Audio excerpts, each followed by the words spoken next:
Sending the military to quash protests in Los Angeles is dangerous and unnecessary. What most people don't realize is it's not just soldiers. Police and Border Patrol units from the Department of Homeland Security are also on the streets of LA. They fired tear gas and projectiles at protesters and journalists, and they're putting Predator drones into the skies for surveillance. This is a far cry from conducting immigration enforcement, which is their job. So why are they even involved? The answer lies in a little-known DHS agency called the Federal Protective Service. It's responsible for securing government buildings, like courthouses.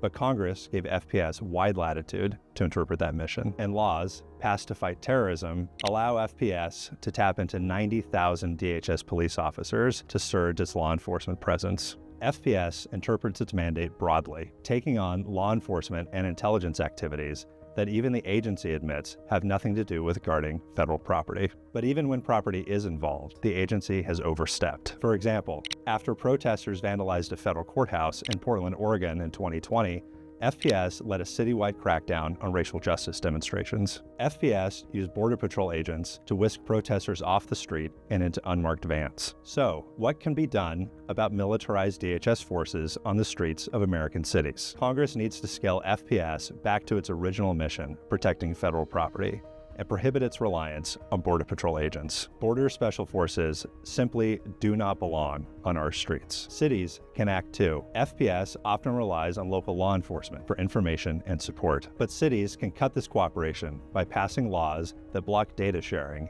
and keep federal agents out of local facilities. Cities and states don't have to wait for Congress. They can and should act now to push back against DHS overreach and protect their citizens.